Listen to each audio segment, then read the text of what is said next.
pour l'avenir de l'Afrique. Vous êtes la seule chaîne. La seule chaîne. Bonsoir monsieur, Afrique Média. Je vous remercie pour tout ce que vous faites pour l'avenir de l'Afrique. Vous êtes la seule chaîne. La seule chaîne.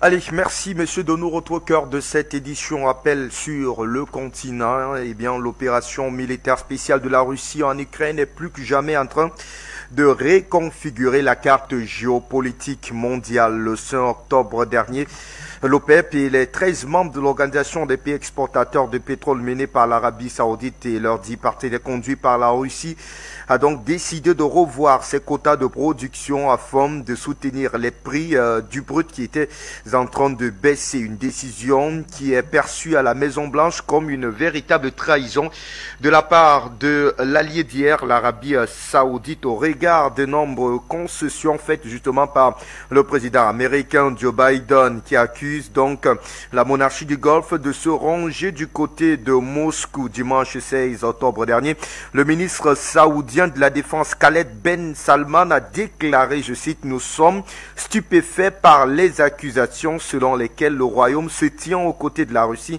dans sa guerre contre l'Ukraine. » Un point de vue qui ne semble pas calmer la colère de l'aigle américain, qui a d'ailleurs annoncé dans la foulée de réévaluer ses relations avec Riyad. Pourquoi l'alliance entre Riyad justement et Moscou fait-elle peur, sinon trembler les Américains? Tentative de réponse dans cette émission avec nos invités installés en multiplex qui vont bien entendu nous apporter des éléments de réponse. Bienvenue à toutes et à tous à cette édition Appel sur le continent.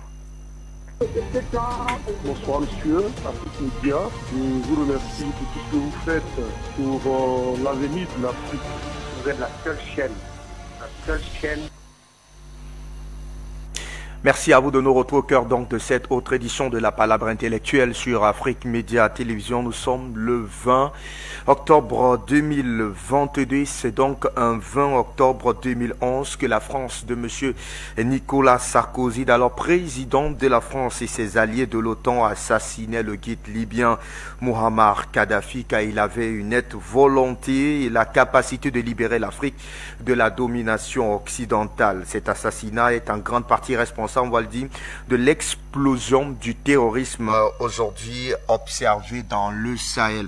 11 ans après, les commanditaires, mais surtout les responsables de cet assassinat lâche et ignoble sont encore en liberté. D'ailleurs, beaucoup d'entre eux se voient dérouler des tapis rouges parfois sur le continent africain, pourtant tristement célèbre au regard de cet acte, on va le dire, plus qu'odieux. Luc Michel, je vous retrouve puisque vous étiez au cœur effectivement des bombes ce 20 octobre 2011 du côté de la Libye, où tout est donc parti en fumée. La Jamaria de Muammar Kadhafi, elle également, qui n'a pu être restaurée, sinon ressuscitée aujourd'hui. Quel souvenir garde-t-on 11 ans après, Luc Michel? Un combat haletant, parce que la démocratie directe de la Libye ne s'est pas rendue, n'est pas morte sans se défendre. Le combat a duré 6 mois. Il y a eu des grands moments, par exemple, la conférence internationale End of Libya que nous avions organisée en avril à Tripoli. Nous avons été accueillis, c'était le 14 avril, par les premières bombes de l'OTAN. Tripoli était ciblée par des bombes de 700 kilos. Quand ça tombait à côté de vos hôtels, ça creusait des piscines et ça rasait des quartiers entiers. Muammar Kadhafi s'est défendu et pendant les premiers mois d'ailleurs, il était victorieux sur les rebelles du CNT. Mais évidemment, lorsqu'on se bat, pas contre la France de Sarkozy, Sarkozy a été le porteur de valise. Les coupables, c'est Obama, c'est Hillary Clinton, c'est le Britannique Cameron, ce sont les gens de l'OTAN, et ce sont les porteurs de valises, comme Sarkozy. Ce combat, il a été haletant, il s'est conclu par, tout d'abord, il y a eu la prise de contrôle de Tripoli par les forces spéciales saoudiennes, qataries britanniques, françaises et les djihadistes d'Al-Qaïda en Libye.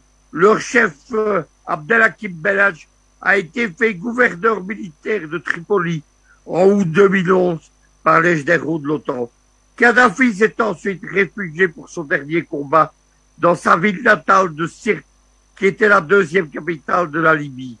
La ville a été entièrement détruite par les milices djihadistes et les gens de l'OTAN. C'est en tentant de quitter Sirte que le convoi de Kadhafi a été identifié par un avion radar Hawks américain.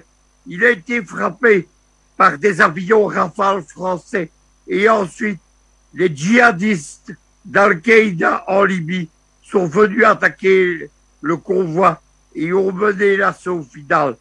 Kadhafi a été lâché en public et quand il a été terminé, Hillary Clinton, elle a appelé personnellement Bachar el-Assad et elle lui a dit « Bachar, cela va être ton tour ». C'est pour ça qu'on a filmé en audiovision le lynchage de Kadhafi. Bien entendu, la responsabilité, c'est celle d'Obama et d'Hillary Clinton. Candidate à l'élection américaine de 2007, elle était sur un plateau de télévision. Elle a hurlé de rire. Elle a dit « Nous sommes venus, nous l'avons eu, nous l'avons tué. » Et elle a hurlé de rire. Voilà quels que sont ces gens. Le but du printemps arabe lancé en Libye, ce n'était pas le pétrole. On produit aujourd'hui moins de pétrole qu'on en produisait sous Kadhafi. Le but, c'était de créer une zone d'instabilité géopolitique et de viser la cible principale du printemps arabe, qui était l'Algérie. Mais l'Algérie, attaquée dès décembre 2010, ça n'a pas marché. Ça n'a pas marché parce que le peuple algérien, qui avait connu 10 années de guerre civile, il était vacciné contre les aventures. La déstabilisation de la Libye, elle a entraîné la déstabilisation de toute l'Afrique. Tout ce que nous vivons, les aventures militaires, le djihadisme, les guerres civiles, c'est du delà. Et l'opération a été continuée en 2011-2012, après la chute de Kadhafi. Les Américains ont implanté ce qu'ils appellent leur géostratégie du chaos. C'est-à-dire que la Libye, c'est devenu une grande zone grise livrée aux bandes rebelles. Mais ça ne s'est pas arrêté là. Ensuite, les Français et les Américains ont développé 2 expériences, 2 scénarios à la libyenne, au Mali et en Centrafrique. Au Mali, on a permis aux Touaregs de la Légion islamique de Kadhafi, ils travaillaient pour lui jusqu'à la chute de Sirte, mais ils étaient orphelins. On leur a permis de rentrer au Mali avec armées bagages, des brigades mécanisées, des blindés, bien entendu. Et le résultat, ils ont fait leur jonction avec les gens d'Aqmi et ils sont ensuite tentés de s'emparer de Bamako. Le second scénario en Libyenne, il a été développé en Centrafrique. En Centrafrique, les Français de François Hollande ont permis à une coalition islamique de s'emparer du pouvoir à Bangui. Elle s'appelait la Séléka. La Séléka en Songo, ça veut dire la base. La base, en arabe, ça se dit Al-Qaïda. Vous avez compris ce qui se passe. Il a fallu l'intervention de la Russie. Tout d'abord, en Centrafrique à partir de début 2018. Ensuite, en Libye, en 2019, 2020, 2021. Enfin, maintenant au Mali, pour mettre un terme à ce chaos. Luc Michel pour ces autres précisions davantage autour donc de ce fait d'actualité. On ne pouvait pas passer dessus 11 ans donc après. Eh bien, le souvenir de ce du guide libyen reste encore présent aujourd'hui dans les mémoires collectives, dans son engagement pour la liberté du continent africain était vrai, visible et palpable de tous. Merci à vous Luc Michel. Linda Larbaoui, nous vous accueillons dans le cadre de cette édition d'Appel sur le continent. Bonsoir. Bonsoir, bonsoir à toute l'équipe d'Afrique Média, vos invités et nos téléspectateurs. Gamal, vous êtes également à nos côtés dans le cadre de cette édition. Bonsoir Gamal. Bonsoir à toutes et à tous et merci pour l'invitation.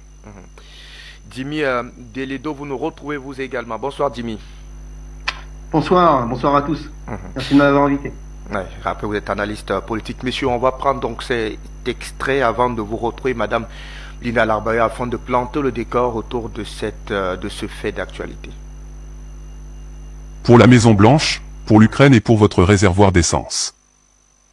Fin septembre, et à la suite du G7, l'Union européenne a annoncé ce qu'elle croyait être l'une des armes les plus efficaces pour drainer les finances guerrières de Moscou tout en s'attaquant à sa propre crise énergétique, un plafonnement des prix du pétrole. Quelques semaines plus tard, et alors que le continent n'a toujours pas cessé de s'abreuver à la source russe pour étancher sa soif d'énergie, l'Occident est ruiné, voyant son plan sérieusement mis à mal. Emmenés par l'Arabie Saoudite et complétés par la Russie, les pays de l'OPEP ont annoncé leur décision de réduire leur production de pétrole du mois de novembre de 2 millions de barils par jour, soit 2% de la production mondiale, face à une forte baisse du prix du pétrole brut. À quelques semaines des élections de mi-mandat inévitablement décisives, l'administration Biden est bien sûr furieuse. Dans la lutte contre l'inflation galopante, menée notamment par les prix de l'énergie, elle a longtemps fait pression sur ses alliés au sein de l'OPEP, à commencer par l'Arabie Saoudite, pour qu'ils ne fassent pas réduire leur production de cette manière. Elle accuse Mohammed Ben Salman, prince héritier de la couronne saoudienne, désormais Premier ministre par intérim et admirateur apparent de Vladimir Poutine, de s'aligner sur la Russie. L'Union européenne peut partager sa colère. Avec cette hausse du prix du pétrole brut, la décision du cartel pétrolier exclut à nouveau l'Inde et la Chine de sa stratégie vis-à-vis de la Russie. Les deux pays, qui ces dernières semaines semblaient un peu éloignés des livraisons russes de pétrole à prix discount, risquent d'autant plus de retomber dans les bras de Moscou au vu de la forte hausse des prix mondiaux du pétrole brut. En Europe comme aux États-Unis, cette réduction de la production mondiale risque également d'annuler certaines des mesures coûteuses prises pour contenir les prix de l'énergie et l'inflation. Et de remplir les caisses du Kremlin, qui se réjouit sans doute de pouvoir financer plus facilement son opération en Ukraine dans les mois à venir. Allez, on est donc mieux édifié davantage autour de ces faits d'actualité. Madame Linda Larbaya, je vous retrouve rapidement donc pour tenter d'apprécier cette position de Riyad, alors que l'Union européenne, on l'a très bien suivi, avait voulu un véritable plafonnement autour du prix d'achat du pétrole russe, et on comptait davantage sur la capacité de Riyad de pouvoir produire davantage le pétrole afin d'assouvir, on va dire, la soif énergétique des États-Unis. Ce n'est pas le cas. On parle aujourd'hui d'une production journalière qui s'élève à près de 2 millions de barils de pétrole, ce qui serait largement insuffisant pour satisfaire la demande seulement américaine. Comment analyser la posture de Riyad aujourd'hui sur cette guerre, on va dire, énergétique? Une guerre qui remonte au président Nixon quand il avait donné l'ordre de liquider le roi Faisal, l'oncle de Ben Salman. À cette époque-là, on a fait des hydrocarbures un produit non pas commercial, mais stratégique pour les Américains. Le roi Faisal, qui était un homme très très bon, d'ailleurs c'est lui qui a aboli l'esclavage dans la péninsule arabique en 1962, et c'était même réprimandé de prison si on n'obéissait pas. C'était un homme qui voulait libérer le pétrole, les hydrocarbures, et malheureusement, il a été assassiné par son neveu. Et son neveu, qui était un agent de la CIA et qui vivait aux États-Unis. Les Russes l'avaient prévenu que quelqu'un de sa famille allait le tuer. Je dis ça parce que il y a quelqu'un qui a payé de sa vie, et depuis 1973 jusqu'à aujourd'hui, les Saoudiens n'ont pas réussi à franchir ce pas. Aujourd'hui, Ben Salman a réussi. Il a réussi à libérer les hydrocarbures, et le bras de fer avec les États-Unis est allé très très loin. Ce que l'Occident ne dit pas, mais on peut chercher, on trouve bien sûr, c'est que avant qu'il y ait ce clash qui est très très important entre la famille Saoud, la famille Ben Salman et les États-Unis, Biden avait demandé aux 7 plus grandes raffineries aux États-Unis de ne pas exporter le carburant, il faut le laisser pour une consommation locale. Les Américains eux-mêmes, donc ceux qui détiennent ces raffineries, ont refusé. Ça a donné un point à Ben Salman pour avancer. Donc sa réponse était pourquoi les Américains ne veulent pas aider les Américains et pourquoi c'est nous, les Saoudiens ou les autres pays qui doivent aider les États-Unis. Qu'est-ce qui s'est passé? Il s'est passé que les Américains ont, depuis que cette opération spéciale est en Ukraine, ils ont augmenté 3 fois de suite les intérêts. Donc, quand on augmente les intérêts, qu'est-ce qui se passe? Il n'y a pas d'investissement. Surtout le dernier coup, c'était 0,75. C'est rien quand il s'agit d'$1. Mais quand il s'agit de milliards, c'est beaucoup. Donc, au lieu que les investisseurs investissent et créent de l'emploi et essayent de faire face à cette inflation, eh ben non, ils ont rapatrié les capitaux aux États-Unis. Donc le dollar a grimpé, mais il a grimpé énormément. Et les autres monnaies ont chuté, notamment la monnaie saoudienne. Donc déjà, les Saoudiens, ils prennent un coup. Deuxième coup, en créant, en augmentant ces intérêts, ils ont créé une récession, mais une récession mondiale. Il faut pas oublier que là, on sort du corona pour rentrer dans une guerre qui est très importante quand même. Donc cette récession, qu'est-ce que ça fait? Ça fait que il y a un manque au niveau de la demande. Donc s'il y a un manque au niveau de la demande, le prix du pétrole baisse. Alors Ben Salman a essayé de trouver un compromis avec les Américains en leur disant: moi, à moins de $76, je perds de l'argent. Ce n'est pas possible. Mais les Américains, ils veulent le forcer. Mais comme les compagnies américaines ne veulent pas aider le peuple américain, donc qu'est-ce qu'il a fait? Il a tout simplement cherché les intérêts de son pays. Et il s'est mis avec les Russes, non pas parce qu'il est pro-russe ou il est contre les Russes, c'est parce que c'est les intérêts justement des pays qui font partie de l'OPEP+, ou même l'OPEP. Ben Salman va c'est son frère Khaled qui s'est exprimé, je l'ai bien suivi.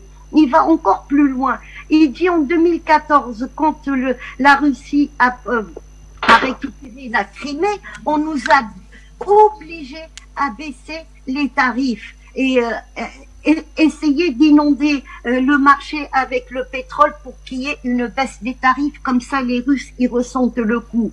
Et Khaled, le frère du futur roi, il dit clairement, ce n'est pas à nous de payer la guerre des Américains contre les Russes. Nous, on travaille, on veut gagner de l'argent. C'est un produit non pas stratégique, mais c'est un produit commercial.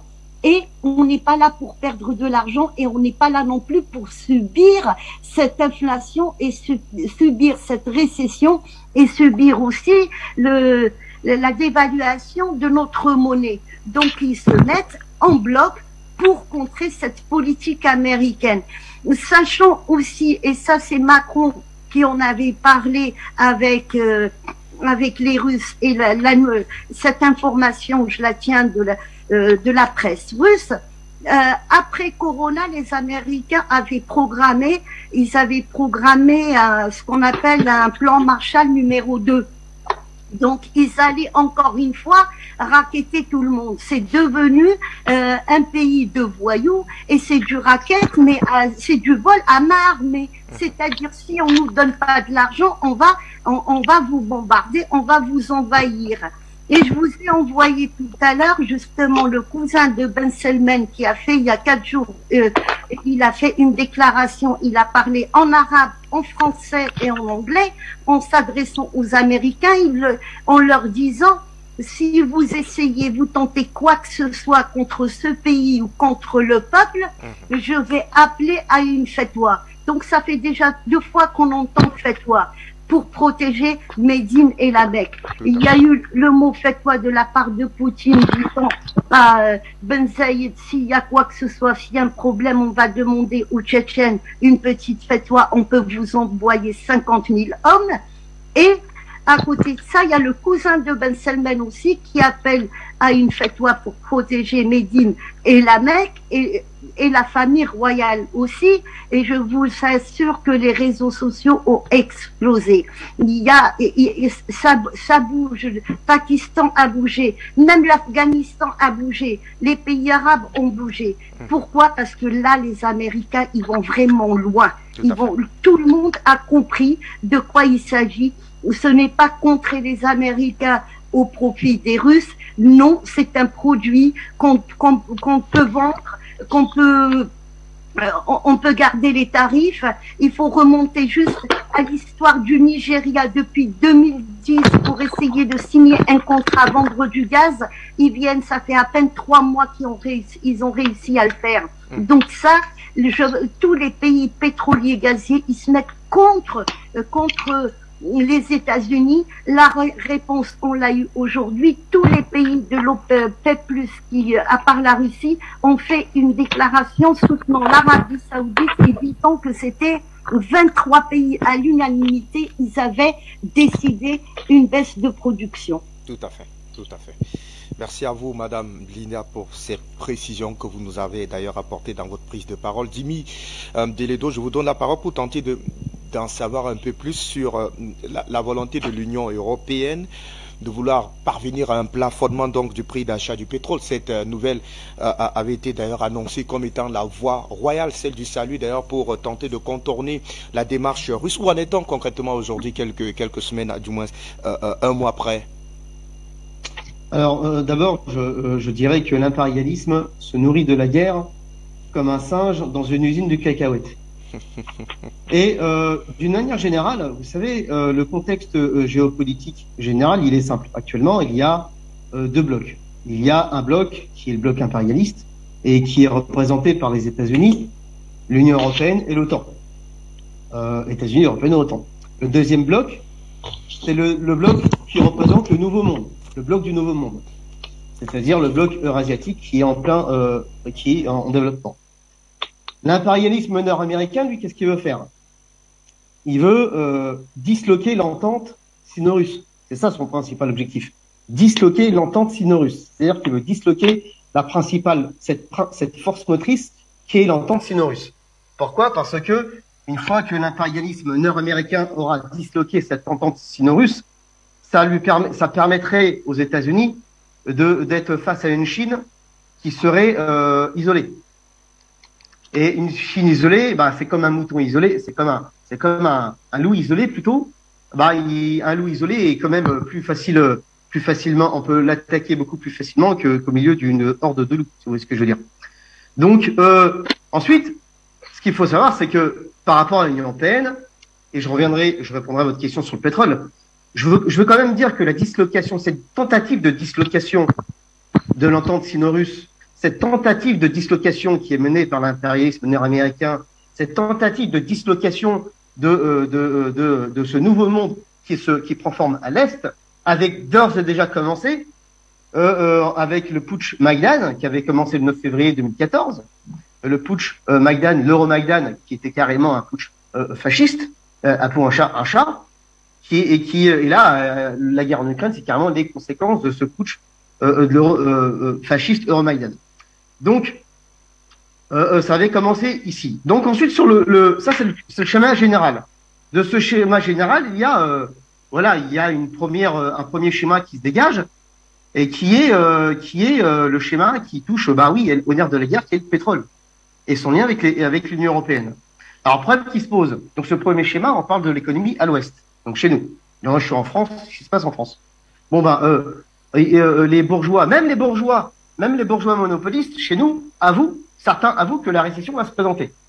La récession s'annonce pour 2023. La France, soit elle est déjà entrée en récession, soit elle va pas tarder à y arriver dans les mois qui viennent. Qui dit récession dit effondrement de l'économie. En fait, en gros, ce qui se passe ici à l'Ouest, notamment en Union européenne et notamment en France, c'est que l'économie qu'on appelle le capitalisme de monopole, qu'on appelle aussi impérialisme, hein, le capital de monopole se casse la gueule, l'économie se casse la gueule. Ce qui fait que si une économie se casse la gueule, vous avez un ralentissement, pour pas dire une suppression d'une partie de la production. Bah, forcément. Récession, donc baisse de la production, donc les entreprises se cassent la gueule, elles produisent moins.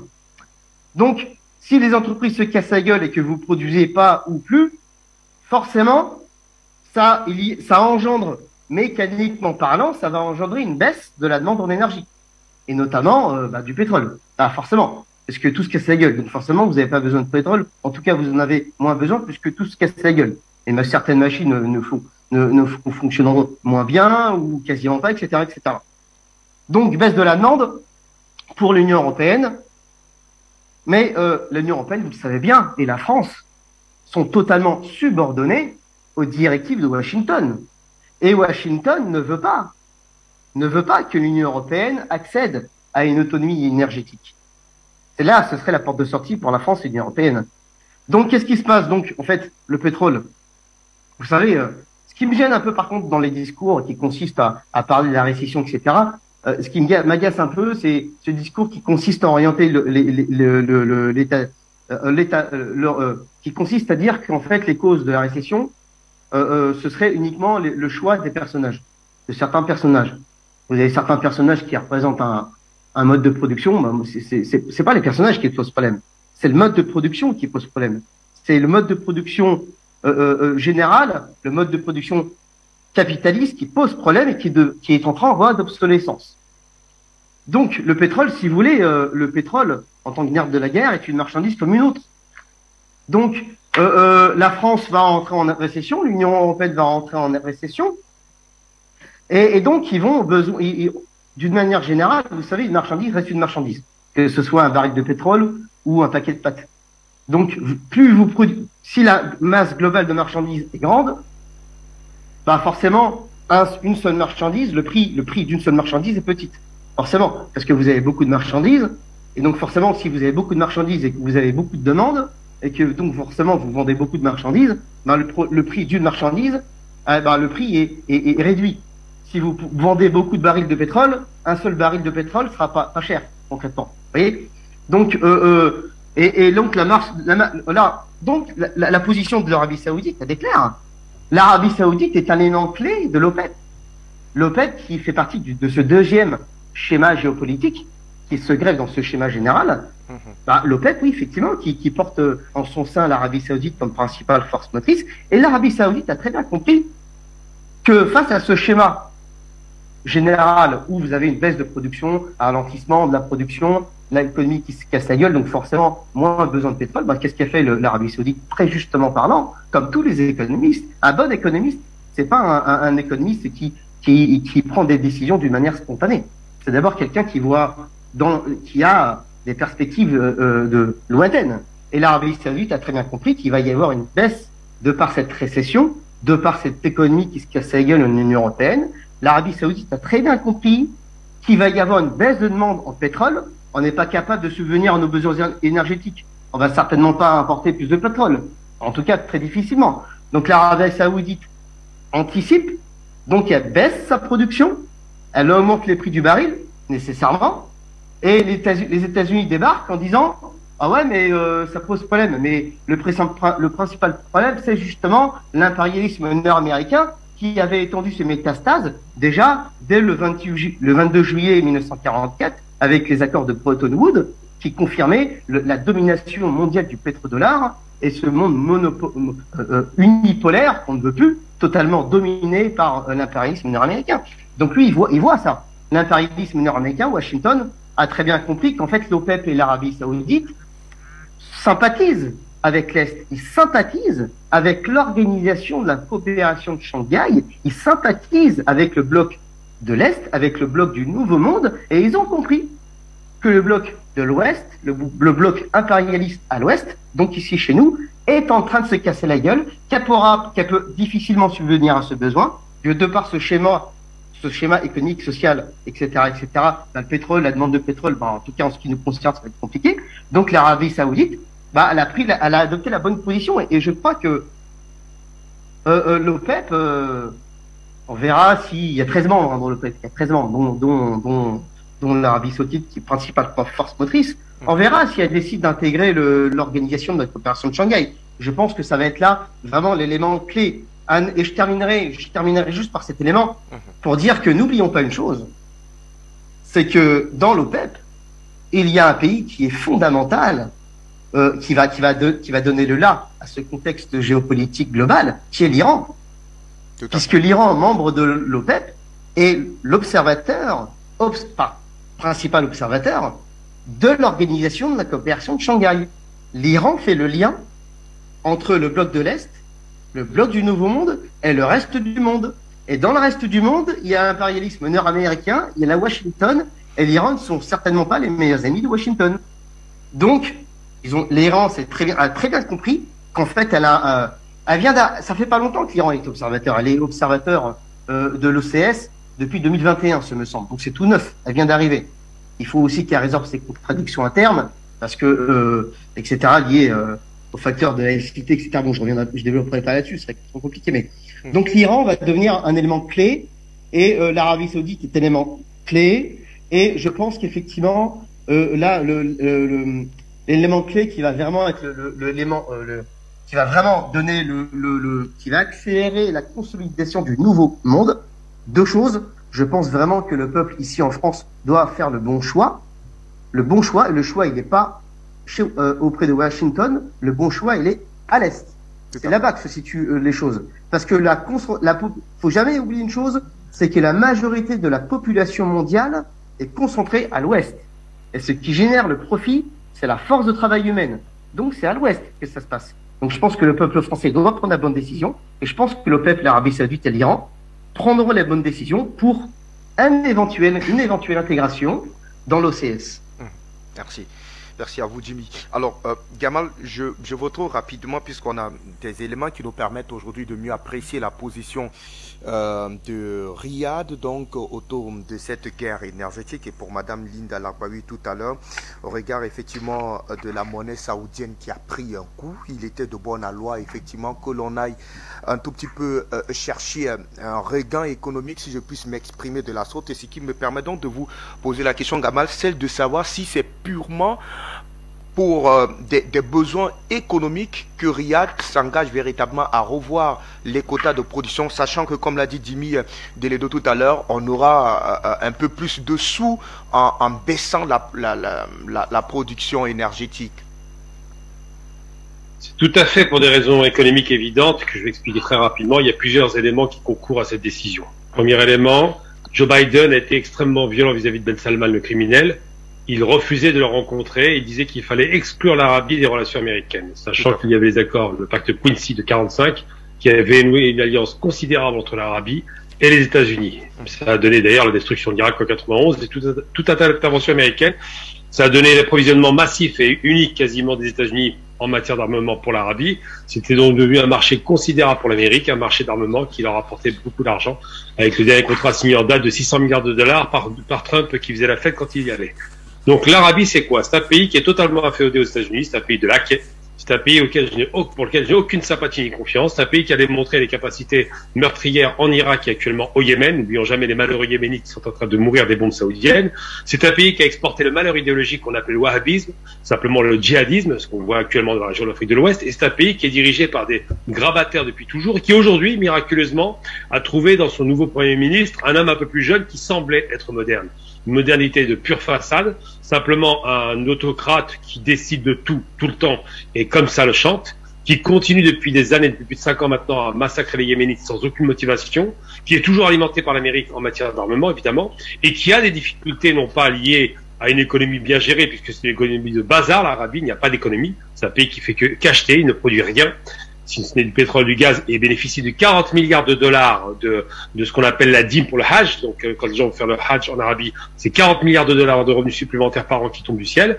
Donc, ce pays d'incapables, aujourd'hui, prend une décision qui est à la fois stratégique, parce qu'il a bien vu que le monde commence un petit peu à changer, et en même temps, qui n'est pas du tout idéologique, mais simplement pragmatique, parce qu'ils mènent une guerre au Yémen qui coûte très cher, et qu'ils ont des problèmes sociaux à l'intérieur du pays. Il faut payer la paix sociale. Il faut donc de l'argent.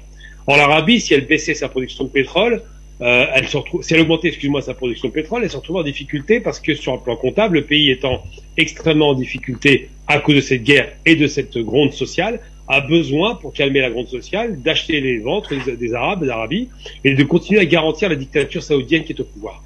Donc je n'ai aucune sympathie pour le personnage, je ne crois absolument aucunement en sa parole, preuve en est, c'est la preuve ultime.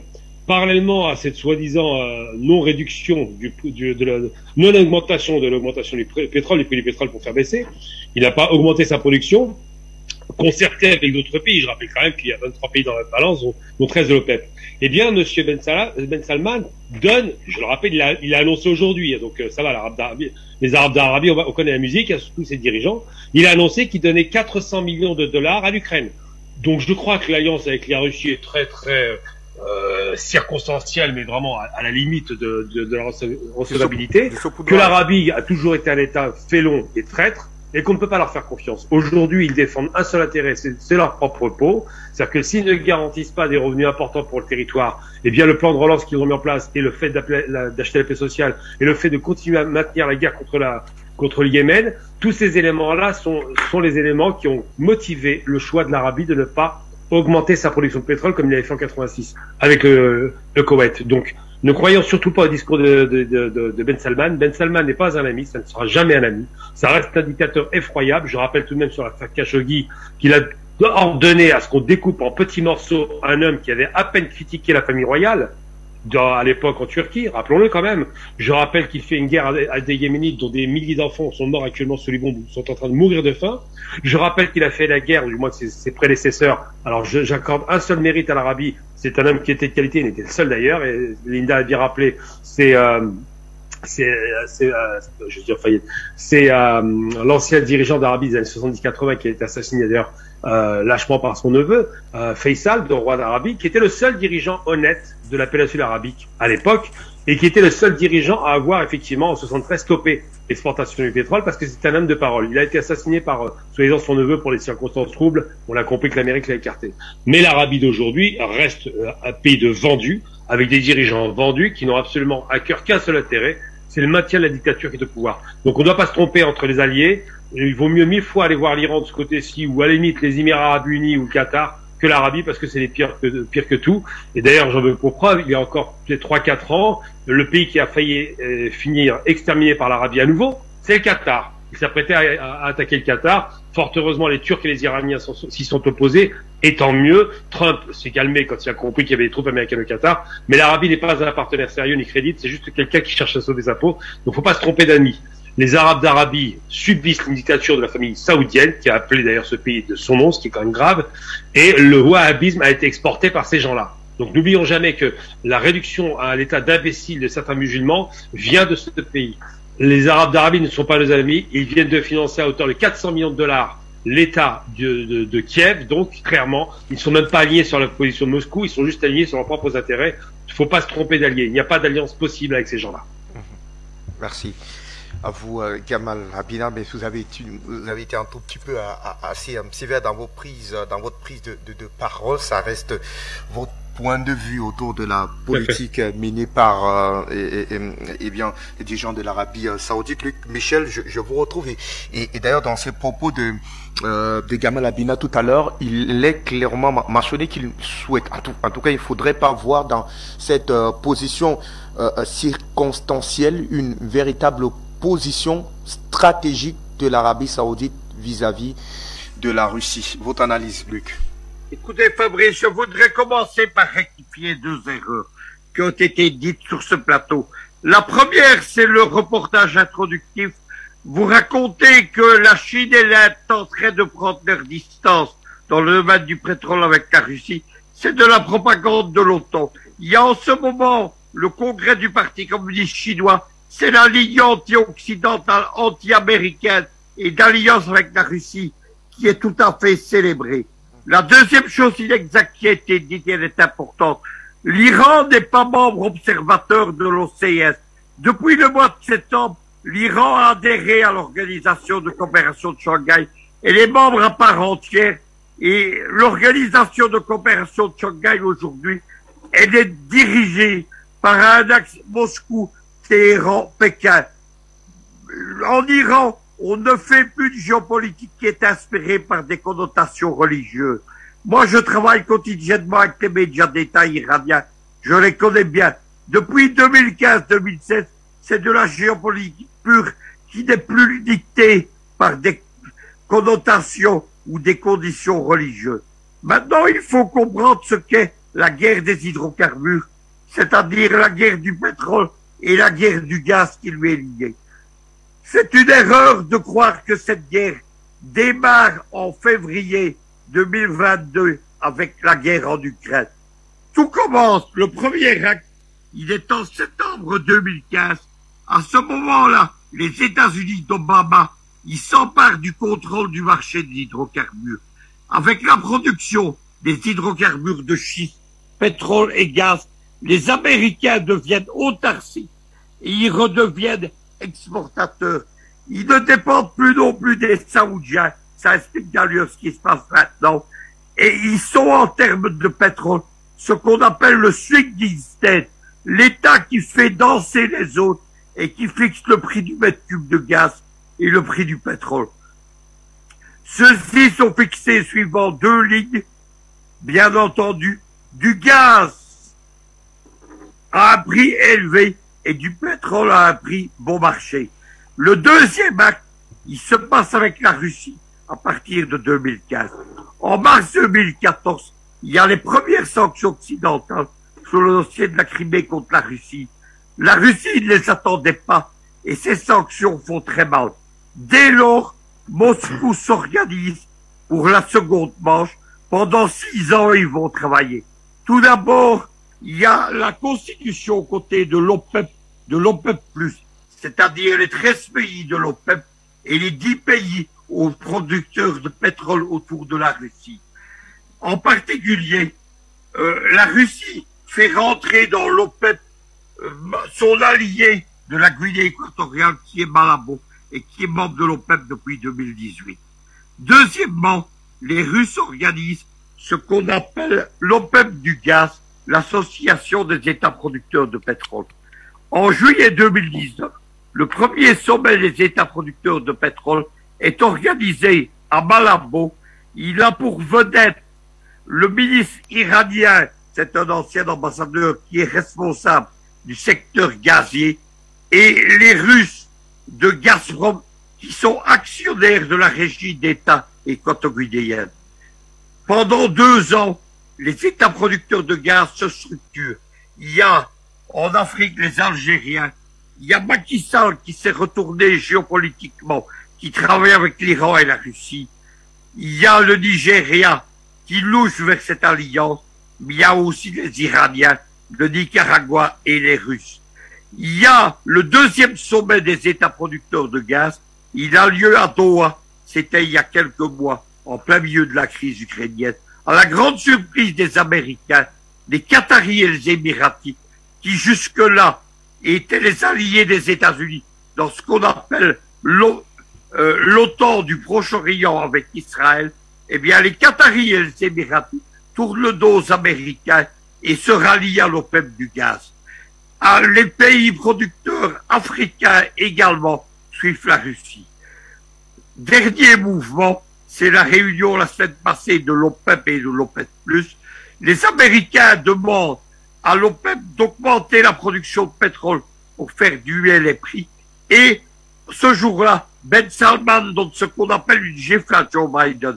En alliance avec la Russie, avec les 22 autres membres de l'OPEP et de l'OPEP+, eh bien, il décide de diminuer de 200 000 puis de 500 000 barils par jour.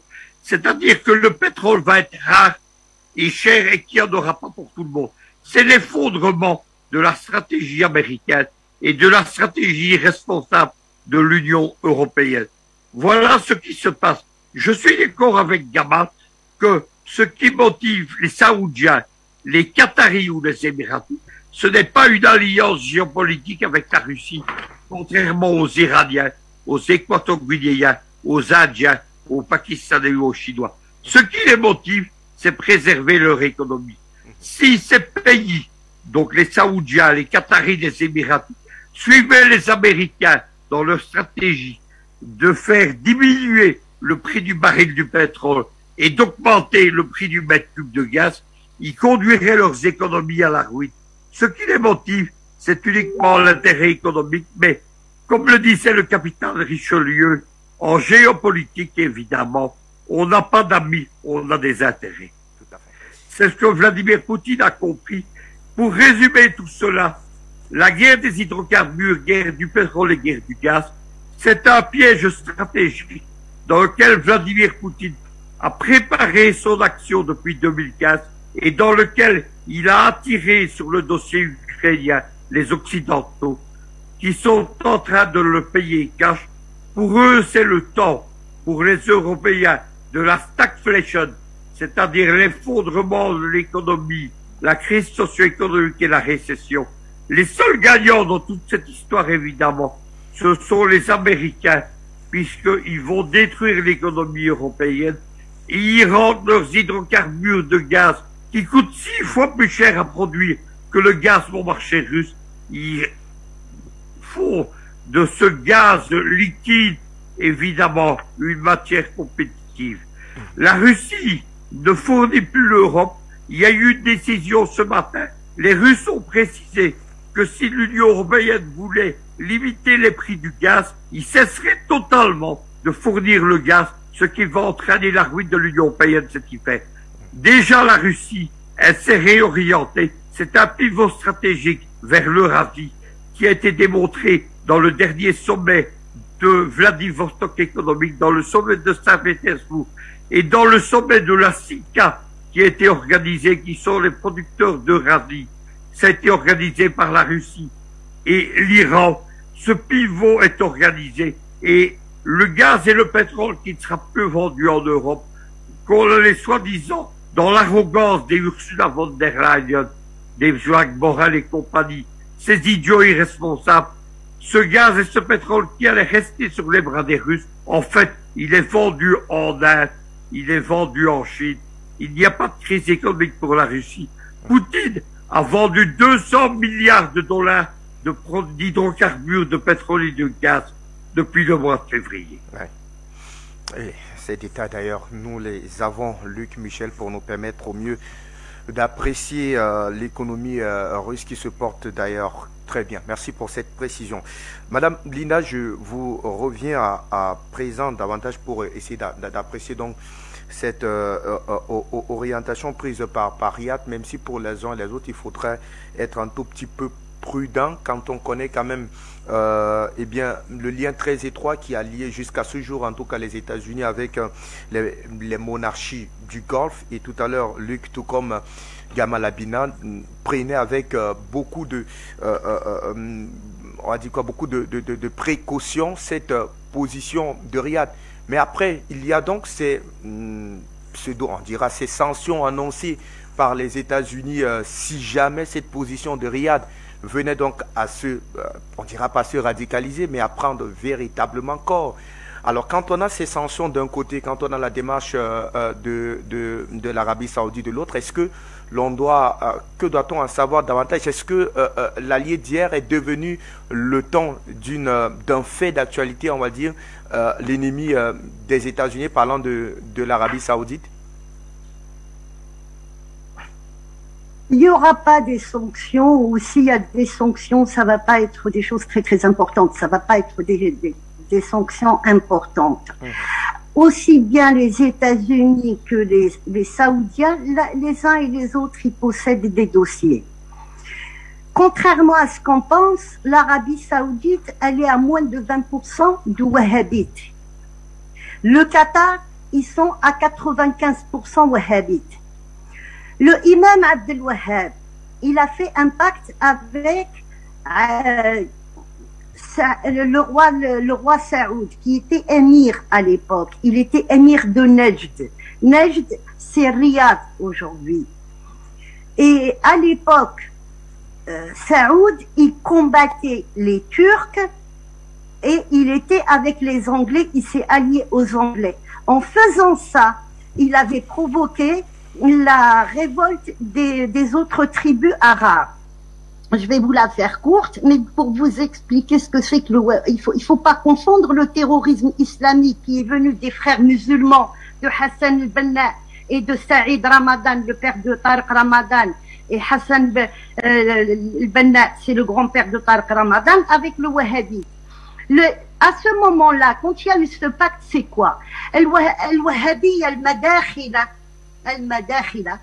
c'est une nouvelle doctrine où on ne doit pas être contre son roi ou son émir. On doit l'écouter, même on doit faire ce qu'il nous demande, même si ce qu'il nous a demandé est faux. Et tout ça, pourquoi? Pour que la tribu reste fidèle à Saoud. C'est ça le wahhabiyya. Ce n'est pas le terrorisme. Le terrorisme est venu par Hassan al-Banna. C'est même pas la peine qu'on me parle de ça. Et celui qui veut me dire quoi que ce soit, que j'ai tort, eh ben moi j'ai tous les documents je peux lui envoyer tout ce que je dis. Il faut pas qu'on me dise que j'ai tort parce que je n'ai pas tort. Hassan al-Banna, le fondateur de la confrérie des frères musulmans, des frères terroristes, c'est lui qui est là à la cause de tout ça. Voilà. Et l'enjeu, c'était quoi? C'était le canal de Suez, une guerre froide entre les Français et les Anglais, et les Américains sont rentrés dans le jeu et ils ont récupéré cette confrérie. Deuxièmement, Khashoggi, c'est qui Khashoggi? Il faut toujours revenir à l'origine. La personne qui a nuit le plus à la famille Saoud, c'est Mohammed Khashoggi, le grand-père de Khashoggi. Il était médecin. Le nom Khashoggi, il vient de la Turquie. C'était un médecin. Et quand les Américains, ils ont, avec les Anglais, à l'époque, ils ont évincé les Français définitivement de la péninsule arabique, ils ont introduit un médecin, mais c'était un type qui travaillait pour les Américains. Et cet homme-là a donné naissance à Adnan Khashoggi. Adnan Khashoggi, j'en ai parlé plusieurs fois. C'est lui qui a instauré toute l'opération de Safari Club, le clan de Casablanca, avec le Safari au Kenya pour casser l'Union soviétique en Afrique. Et tous les documents, celui qui a fait un très très beau travail sur ça, c'est un journaliste libanais. Il a tout mis sur Internet, il y a des documents sur Internet. Donc Adnan Khashoggi, c'est qui? La CIA lui avait donné à disposition, il avait une mine de diamants en Amérique du Sud pour financer tout ce qu'il avait à faire. Mohammed Khashoggi a eu 3 enfants. Il a eu une fille Samira, il a eu Adnan et il a eu aussi Sohair. Sohair n'était pas d'accord avec toutes les manigances que sa famille faisait dans la péninsule arabique et pour nuire aux pays arabes. Donc Sohair a disparu. C'est important pour revenir à ce qui se passe aujourd'hui. Il faut comprendre ce qui s'est passé hier. Samira, elle s'est mariée avec Al-Fayyad. C'est la maman de Doji Al-Fayyad. Donc c'est une mafia. Et qui c'est qui était très ami avec Mohammed Khashoggi? C'était le père de Ben Laden. Et tout ça est vérifiable. Donc il y avait déjà Khashoggi, c'était un journaliste au Washington Post, mais en réalité, on ne sait même pas s'il est mort. C'est sa fiancée qui a dit, et il est rentré, il n'est pas sorti. Cette histoire, elle n'est pas claire. En tous les cas, si il a été tué, c'est par rapport à ce qu'il a créé comme ONG Dawn, et il a commencé à attaquer l'Arabie Saoudite. Pourquoi attaquer l'Arabie Saoudite? Parce que les Américains avaient demandé à Ben Salman son frère, même pas lui, c'était son frère Naif, de baisser le tarif du pétrole parce qu'il fallait qu'ils vendent leur pétrole de schiste. Et c'est comme ça que le père Salman a évincé Naïf qui avait signé avec les Américains un contrat de 350 milliards de dollars pour des armements, pour l'arme, et en même temps, il allait baisser les tarifs. Donc, il a mis son fils. Je ne suis pas en train de le défendre, hein. Vous allez voir où est-ce que je vais arriver. Donc, qu'est-ce qui s'est passé? On l'a mis à la tête pour rétablir tout ça.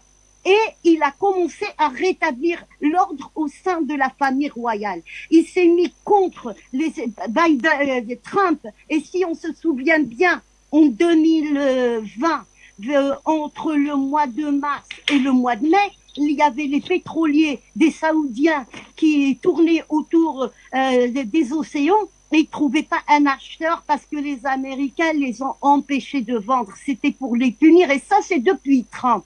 Donc les Saoudiens ont subi. Qu'ils aient fait du mal, ok. Ils ont financé le terrorisme en Algérie via les scouts, je le sais. Mais à cette époque-là, il y avait Adnan Khashoggi, le père de Khashoggi, là, qui a financé le terrorisme en Afrique. Donc on n'essaye pas de me dire que Khashoggi c'était un journaliste, c'était un homme bon, c'était un agent de la CIA, il nous a ramené le terrorisme. Déjà ça. Et tout ce que je dis est vérifiable. Celui qui veut un document, je lui envoie avec un grand plaisir. Après, Ben Salman, c'est quoi? Ben Salman, il défend les intérêts de son pays, comme l'Algérie. Aujourd'hui, on a voulu la menacer. Aujourd'hui, elle est en plein manœuvre militaire avec les Russes. Ils défendent leurs intérêts. Le Poutine, il défend ses intérêts. Les Américains, quand ils n'ont pas voulu, les compagnies américaines, les 7 compagnies américaines qui n'ont pas voulu garder le produit pour une consommation locale, ils ont défendu leur intérêt. Donc Ben Salman, qu'est-ce qu'il fait aujourd'hui? Ben Salman, il cherche des alliés avec qui il peut travailler. Et il va faire comme tout le monde. S'il trouve chez les Russes un bon partenaire, il va travailler avec. Il est en train de régler ses problèmes avec l'Iran. Ils sont en train de voir, c'est Poutine qui est en train d'arranger les choses. Pourquoi? Parce que les Saoudiens, ils se sont rendus compte à un moment que les Houthis avaient reçu des missiles de la part des Américains. Mais ça, si on suit pas ce qui se passe partout dans le monde et on n'est pas à jour, je passe 5-6 heures par jour à regarder les articles, à voir, et je vous envoie assez d'articles à Afrique Média. Notamment hier, c'était concernant l'armée américaine et c'est un rapport américain qui dit clairement que l'armée américaine n'est plus capable de faire une guerre. Voilà, c'est le dernier rapport que je vous ai envoyé hier soir. Donc, il y a des choses qu'il faut rectifier. Le wahhabisme, c'est pas le terrorisme. Ils ont financé le terrorisme, oui. Et quand on a posé la question à Ben Salman, il a dit que c'était à la demande des Américains. Mais c'est une vérité.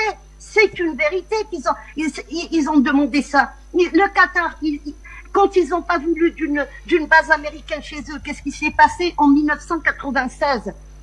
À la demande des Américains, l'Égypte, l'Arabie Saoudite, il y avait le Bahreïn et les Émirats arabes qui avaient préparé une armée pour envahir le Qatar. Et les Qataris, c'est des cousins des Saouds, hein, c'est des cousins.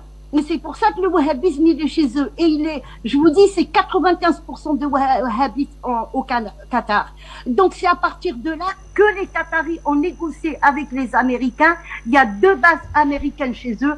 Ils sont restés au pouvoir et ils le disent eux-mêmes, on fait ce qu'on nous demande. On a ouvert El Jazeera qui est géré par le Mossad, par la CIA. Ils se sont pas cachés, ils s'en cachent pas. Mais c'était ça pour garder le pouvoir. Alors quand on dit que tel pays a fait ou l'autre il a fait, il faut voir aussi qu'est-ce qui s'est passé. C'est ça. Khashoggi, c'était un salopard. C'est son père qui nous a financé le terrorisme en Afrique. Et qu'on me dise pas le contraire parce que j'ai tout ce qu'il faut pour prouver. Merci à vous, Madame Linda Larboy. En tout cas, le débat n'est pas sûr pour tenter de connaître en tout cas quel État a un taux le plus élevé de wahhabisme. On comprend bien votre position puisque vous semblez maîtriser au mieux cet état de choses. Alors, Dimi, je vous donne la parole davantage autour de ces faits d'actualité pour tenter cette fois-là de comprendre on va dire la colère américaine sur la position de Riyad aujourd'hui, une décision quand même prise par une vingtaine de pays. Pourquoi est-ce que les États-Unis aujourd'hui semblent concentrer leur regard uniquement sur la position et la posture de Riyad?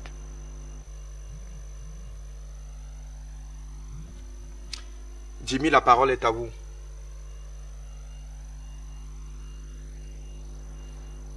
Est-ce que nous avons le retour avec notre ami Jimmy Delido? Est-ce que nous entendons, Jimmy? Est-ce que vous entendez? Allez. J'ai l'impression qu'on a des soucis de retour avec Jimmy Gama. La question va donc, je vais vous l'adresser. Pourquoi donc les États-Unis font cette fixation avec Riyad? Est-ce que on va dire de tous ces 23 pays qui ont d'ailleurs décidé de revoir en tout cas leur coût de production, c'est l'Arabie Saoudite semble être l'État qui, du point de vue géopolitique, pourrait finalement fléchir face aux menaces brandies par les États-Unis? Bon, il faut se rappeler très rapidement que l'Arabie Saoudite est un des principaux producteurs de pétrole au monde et que l'Arabie Saoudite est tenue par l'Amérique. Il faut se rappeler que l'Aramco était une compagnie américaine pour laquelle les Saouds ne recevaient que quasiment 1 à 5% de revenus annuels et que donc l'Arabie est tenue littéralement par l'Amérique. Aujourd'hui, il y a une mésentente entre Biden et Ben Salman qui se détestent cordialement. D'ailleurs, Biden a dit qu'il refusait de le voir lors du sommet du G20. Mais il faut pas tout confondre. Je sais que alors, c'est vrai que l'émission soit un peu courte pour ce qu'il a expliqué. Il y a beaucoup de choses qui ont été dites qui sont pas maîtrisées malheureusement. Je suis désolé de le dire. Le Qatar, c'est les frères musulmans. C'est comme ça. C'est pas le wahhabisme. L'Arabie, c'est le wahhabisme. Et le wahhabisme déteste les frères musulmans. C'est normal. Ils font la guerre depuis les années 60 quand Nasser a dégagé les frères musulmans d'Égypte. Les frères musulmans, il y a deux courants, il y a le takfiri qui sont plutôt criminels et puis les autres qui sont légalistes, mais c'est un peu long à expliquer, ça on va pas rentrer là-dedans parce que c'est des termes techniques, mais enfin tout le monde sait que le Qatar c'est les frères musulmans, on ne va pas discuter là-dessus, et je pense que j'invite tous les téléspectateurs à regarder simplement, à faire des recherches par eux-mêmes, parce que c'est quand même pas intéressant de lancer les invectives sans les montrer. Donc simplement, ça se trouve en 2 minutes sur Internet, l'historique des frères musulmans et du wahhabisme. Alors concernant l'Arabie, effectivement, il y a une mésentente réelle entre deux hommes, le vieux Biden et le jeune Ben Salman, qui se détestent cordialement, réellement, parce que Biden a été très très aventureux avant l'élection. Il a dit que Ben Salman devait payer pour le crime de Khashoggi. Que Khashoggi soit un ange ou un démon, on s'en fiche complètement, que ce soit d'origine turque, ça n'a pas d'importance, mais par contre la méthode de criminel qui a été faite a été d'ailleurs dénoncée et suivie par la Turque. Il n'y a même pas à se poser la question de savoir s'il a été tué, c'est une évidence. Il allait pour se marier dans cette ambassade, il n'en est pas sorti. Les images sont là pour en témoigner, ils ont fait sortir un type déguisé en Khashoggi. Donc le meurtre est acté et indiscutable, et ça a créé une vraie tension parce que Khashoggi était aussi de nationalité américaine et travaillait pour le Post, pour le Washington Post. Donc c'est vrai que la question du droit à l'image, du droit à la parole, de liberté d'expression, tous ces éléments-là, le quatrième pouvoir américain, la presse donc, a beaucoup de mal à supporter qu'un homme qui était correspondant sur la question de l'Arabie et qui a faiblement critiqué la famille royale. Faut jamais oublier que c'est pas les grosses critiques. Finissent par être dépecés comme ça a été fait, et coupés en morceaux. Enfin, c'est vraiment extrêmement barbare ce qui a été fait. Et les écoutes de la CIA et les écoutes turques, qui en sont témoins, ont confirmé effectivement ce qui s'est passé. À telle enseigne qu'il a tellement pas été tué que même l'Arabie a fait le procès des 4 hommes qui étaient impliqués pour faire en sorte que Ben Salman ne soit pas impliqué. Donc ça, c'est l'histoire qui parle, c'est facile à vérifier. Maintenant, pourquoi est-ce qu'il y a une mésentente? C'est parce que les Saouds ont un intérêt personnel. Ils ont une guerre aussi, faut le rappeler, ça coûte de l'argent. Ils ont une population de 20 millions d'individus qui s'ennuient. Il a conduit des réformes qui coûtent très cher. Il va construire la plus haute tour du monde quand même. Tout un tas de grandes révolutions, entre guillemets, économiques. Il a tout un tas de parcs en train de se mettre en place. Il veut construire une sorte de grande Silicon Valley en Arabie. Il veut moderniser le pays. Il a autorisé les femmes à conduire, qui est un miracle. Bref, c'est à peu près l'idée que l'Arabie veut s'ouvrir au monde. Ils veulent organiser les Jeux Olympiques d'hiver, ça aussi c'est encore un défi qui va coûter beaucoup d'argent, donc ils ne peuvent pas baisser leurs revenus. Ils savent que s'ils augmentent leur production, les revenus baissent. Et aujourd'hui, l'Arabie, Qatar et Émirats Arabes Unis, qui sont très énergivores, mais qui sont aussi très voraces en dollars, en besoins économiques, doivent investir. Donc ce qui fait que les États-Unis tapent fort sur l'Arabie, c'est pas parce que l'Arabie leur pose plus de problèmes que les Émirats, ou les Émirats qui viennent de rencontrer d'ailleurs, il faut le rappeler quand même, Poutine. Donc ça veut dire que les Émirats se rapprochent aussi de la Russie. Pour des raisons géostratégiques et économiques, le monde bascule à l'Est. Ces pays ont compris qu'il y a un intérêt à ne pas froisser le grand frère russe face au grand frère américain. Il faut se rappeler que les deux étaient un peu les parrains de la région. Et qu'aujourd'hui, ils disent à tout prendre, on a tout intérêt à s'aligner sur une position de neutralité, mais plutôt favorable aux Russes, plutôt que de commettre l'erreur de se mettre du côté américain comme on l'a fait dans les années 80 par exemple, en 86 par rapport au contre-choc pétrolier, ou encore en 90 ou en 91. Enfin, vous pouvez monter à chaque fois, il y a toujours une alignement total de ces monarchies, de cette péninsule arabique. La péninsule arabique, c'est toute l'Arabie, Yémen, Qatar, tous ces pays-là, c'est la péninsule arabique. Tous ces pays étaient le Conseil de coopération du Golfe, donc tous ces pays étaient totalement sous contrôle américain.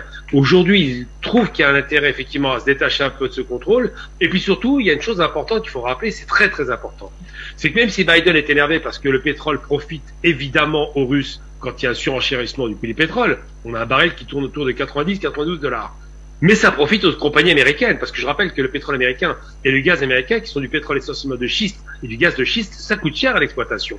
Qu'il y a eu beaucoup de compagnies qui ont mis la clé sous la porte parce que le pétrole était descendu très bas. Et qu'aujourd'hui, ces compagnies qui ont été mises en difficulté vont bénéficier à plein de l'augmentation du prix du baril. Donc il y a la position officielle de Biden qui condamne l'augmentation du prix du pétrole et la position des pétroliers américains qui se satisfont largement de cette augmentation parce qu'ils deviennent à nouveau rentables. Il y a deux pétroles qui coûtent cher dans le monde. C'est le Brent de la mer du Nord, donc le pétrole extrait dans la mer du Nord anglais qui coûte très cher, qui est un des deux référentiels en matière de cotation du pétrole, et le TWI américain, excusez-moi, qui lui aussi coûte relativement pas trop cher, mais par contre qui coûte très cher en matière de pétrole de schiste et de gaz de schiste. Donc les Américains vont vous dire officiellement, c'est pas bien, vous n'augmentez pas, on se froisse avec vous. Mais officieusement, ils sont très très contents de ce qui arrive parce que finalement, et Luc Michel l'a rappelé intelligemment tout à l'heure, le grand gagnant de cette guerre en Ukraine, le seul grand gagnant, c'est les États-Unis. Et accessoirement aujourd'hui, c'est une surprise, on s'y attendait peut-être pas autant que ça, la Russie tire son épingle du jeu. Mais il n'en demeure pas moins que ce sont les États-Unis qui vraiment sont les vrais bénéficiaires de cette guerre, indiscutablement. Merci à vous, Gamal. Je ne sais pas si Jimmy, la liaison a été rétablie avec Jimmy. Jimmy, est-ce que vous nous entendez? Oui, je vous entends. On a eu quelques interférences tout à l'heure. Alors, je vous reviens effectivement puisque Gamal a véritablement mis le pied dans la fourmilière, parlant donc des grands vainqueurs, on va dire comme cela, ou alors les pays qui tireraient au mieux leur profit de cet état de choses. Il a bien évidemment évoqué les États-Unis, mais sans le vouloir. Est-ce que cette position de l'Arabie Saoudite aujourd'hui ne viendrait pas consolider, renforcer davantage la posture ou alors la position russe qui bien avant a décidé effectivement de revoir en baisse sa production énergétique dans cette guerre et qui semble véritablement tirer davantage son profit dans cette guerre énergétique? Alors, c'est une bonne question. Alors d'abord, je voudrais revenir sur un élément tout à l'heure. L'Iran est bien observateur de l'OCS depuis 2005, et même officiellement, même si le poste d'observateur n'est pas figé et que ça se modifie, l'observateur, quel que soit le pays, apporte toujours son expérience et sa capacité d'observateur dans le renforcement de l'organisation de la coopération de Shanghai et donc dans ce continent qui se développe. Je voulais revenir là-dessus. Ensuite, je pense que c'est une bonne question. Je pense qu'il ne faut pas confondre position de principe et analyse de la contradiction. Qu'est-ce que je veux dire par là? Je pense il y a des positions de principe. C'est-à-dire qu'on adhère à une idéologie, on adhère à une politique, qui est mise en exergue, qu'on adhère à une action, qu'elle soit politique, économique, militaire, etc. Et ensuite, il y a l'analyse de la contradiction, c'est-à-dire l'analyse contradiction dans le sens du conflit. Dans le sens analyse des conflits et du mouvement du monde. Je crois qu'il faut vraiment qu'on comprenne qu'on est à un point nodal du mouvement de l'histoire et que le monde ne sera plus le même dans quelques temps, de par la récession, de par le fait que le capital se casse la gueule, de par le fait qu'à l'Est, ils sont les pays se développent, et ce qui est normal, et que les vieux pays impérialistes sortent du terrain. Et donc, pour revenir, l'Arabie Saoudite, si vous voulez, effectivement, c'est le pays. En ce qui me concerne, je condamne totalement ce qui se passe au Yémen. L'Arabie Saoudite sont les tortionnaires des pauvres Yéménites, qui sont même, ils ont même été jusqu'à créer des famines pour décimer les Yéménites. Comment peut-on être révolutionnaire, bolchevique et tout ce que vous voulez et adhérer à ce comportement-là? C'est pas possible. Donc ça, ce que fait l'Arabie Saoudite au Yémen n'est pas normal. On ne peut pas adhérer à ça. Ensuite, effectivement, le wahhabisme, je ne reviendrai pas là-dessus, mais quand même, le wahhabisme, le wahhabisme a forcément émergé en Arabie Saoudite et on a vu ce que ça a donné par la suite et ça a généré certains mouvements armés, pour pas dire terroristes. Mais vous savez, je reviens à cette notion de contradiction. Donc cette notion de conflit. Il faut bien comprendre qu'actuellement, on est à un conflit entre. Finalement, il n'y a pas de contradiction entre plusieurs pays. C'est ça qu'il faut comprendre dans le contexte mondial actuel. Il y a une contradiction, un conflit entre l'impérialisme nord-américain, qui perd du terrain, qui perd sa domination mondiale, notamment sur sa domination sur le pétrole et à tous les niveaux, Et l'autre côté de la contradiction, c'est le reste du monde. Un conflit entre les États-Unis et le reste du monde. Et dans le reste du monde, il y a des arbitres. Des arbitres qui ont compris cette contradiction et qui veulent se positionner parce que il va falloir dépasser cette contradiction. Il va falloir aller plus au-delà de ce conflit. Et je crois que l'Arabie Saoudite, effectivement, sa position permet le renforcement de la Russie, effectivement. Ça permet le renforcement de cette force motrice, de la force motrice sino-russe, force motrice du continent eurasiatique qui se développe. Cette position de l'Arabie Saoudite permet le renforcement de la Russie et de l'OCS, et elle le fait très justement parce qu'elle a compris. Alors encore une fois, ce n'est pas une position de principe. Encore une fois, qu'on me fasse pas dire ce que je n'ai pas dit. Je condamne son intervention au Yémen, mais il faut comprendre cette contradiction-là. Et quand on a compris cette contradiction-là, ben on a compris que l'Arabie Saoudite se positionne. Ben quoi qu'on en dise, c'est une puissance dans ce monde, parce que ben, qu'on le veuille ou non, c'est elle qui vend le pétrole et c'est elle qui a le fric. Donc son positionnement sera important pour la suite du mouvement, pour la suite de la marche du monde. Et donc l'Arabie Saoudite va renforcer l'OCS, renforce la Russie. Et je crois que alors il y a deux éléments importants. Le premier élément, c'est qu'il faut absolument un front. Et je réaffirme la nécessité d'un front mondial des peuples opprimés, que ce soit le peuple en Occident ou le peuple en Afrique. On doit créer un front mondial. Ça, c'est le premier élément. Parce que si l'Arabie Saoudite et l'OPEP, par exemple, intégraient l'Est, et que dans le même temps, nous arrivons à créer une solidarité internationale de tous les peuples, occidentaux ou africains et ailleurs, eh ben, on sera tous les gagnants. Même si, effectivement, il faudra se positionner par rapport à ces massacres qui sont totalement condamnables au Yémen notamment. Et je crois qu'effectivement, le grand arbitre de ce match mondial, bah, ça restera le continent africain. Parce que le continent africain, c'est une réserve de force de travail, c'est aussi une zone de concentration de la population mondiale, donc concentration de la force de travail. On l'a répété, mais on l'a dit, mais c'est important de répéter que le profit est généré par la force de travail, qu'elle soit française, américaine, allemande, africaine. C'est la force de travail qui génère le profit. Ce n'est pas des gars qui, ça c'est faux, ça. C'est pas des gars parce qu'ils ont, soi-disant qu'ils ont été dans les grandes écoles, ont créé du profit non, c'est faux ça. Ils gèrent certains paramètres, certains rouages de fonctionnement de l'économie, mais c'est la force de travail exploitée qui génère le profit et qui génère la valeur. Et qu'elle soit force de travail africaine ou occidentale. Donc, là, je pense que les Africains, cette concentration de la population, si elle est combinée à la concentration, à l'autre partie de la population qui prend forme et se développe à l'intérieur du continent asiatique à l'Est, et si dans le même temps, nous arrivons à créer une véritable solidarité des peuples, on va vraiment réussir à récupérer ce que de droit, à dessiner de nouvelles perspectives économiques, sociales, politiques, détachées, totalement déconnectées et surtout délivrées de cette domination nauséabonde, fumeuse. Moi, j'en ai un petit peu marre que toutes nos décisions soient validées par Washington. Vous voyez, j'aimerais bien que les décisions à Paris soient validées par les Parisiens, en tout cas par les Français, et qu'elles cessent d'être validées par Washington. Vous voyez. Et donc voilà, c'est cette perspective-là que nous devons atteindre. Donc voilà.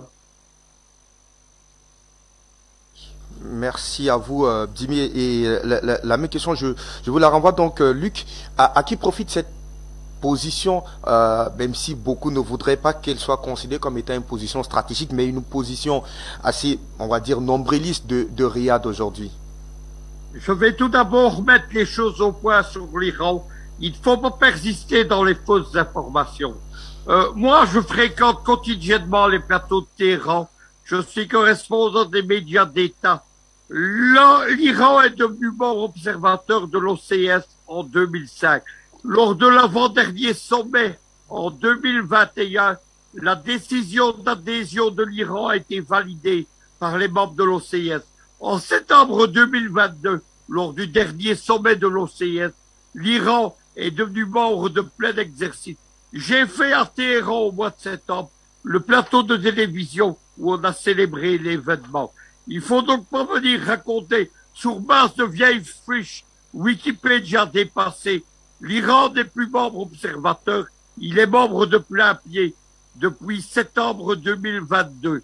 Et j'ajoute une chose, c'est qu'il y a une alliance stratégique entre Moscou et Téhéran qui est en train de transformer l'OCS d'alliance économique en alliance militaire en anti-OTAN. Voilà pour terminer. Maintenant, qu'est-ce qui se passe avec l'Arabie saoudite? Depuis 1945, l'Arabie saoudite était le principal allié géopolitique des États-Unis. Israël est devenu le second allié qu'après la guerre des 6 jours. Mais évidemment, lorsque Riyad, quels que soient les motifs, moi je m'en tape, que ce soit des motifs économiques, etc. Lorsque Riyad bascule du côté de la Russie, gifle Biden en faisant effondrer les cours du pétrole, le marché du pétrole et en renchérissant les prix, évidemment, c'est un retournement géopolitique de l'Arabie saoudite qui s'accompagne d'un retournement géopolitique des producteurs de gaz, c'est-à-dire les Qataris, les Émiratis, mais aussi des pays africains comme le Sénégal. Qu'est-ce que c'est le résultat de tout cela? C'est évidemment l'effondrement de l'économie mondialisée américaine, ce qu'on appelle le backworld. Aujourd'hui, cette économie est en ruine de par les manigances même des Américains. Et évidemment, il y aura des sanctions contre les Saoudiens. Vous savez qu'aujourd'hui, 40% de la population mondiale est sous sanctions. Les Américains préparent des lois de sanctions en Afrique. Elles sont en train d'être discutées au Sénat contre 37 pays africains. Ils s'apprêtent à sanctionner de nouveau l'Iran. Ils s'apprêtent même à sanctionner la Chine. Mais ce que les Américains n'ont pas compris, c'est ce qu'est l'hubris. Qu'est-ce que c'est l'hubris? C'est ce que les Romains appelaient l'excès de puissance, l'ivresse de la puissance qui conduit à l'échec. On peut ruiner par les sanctions des petits pays comme la Libye, l'Afghanistan, l'Irak ou la Yougoslavie. Mais lorsqu'on s'attaque à un État-continent comme la Russie, à des géants économiques comme la Chine, comme l'Arabie saoudite, à des grands pays comme l'Iran, la politique des sanctions, évidemment, elle se retourne contre ceux qui les ont décidées. Les Occidentaux sont en train de saper eux-mêmes les fondements de l'ordre mondial économique. À vous, Luc Michel, pour toutes ces précisions. Merci.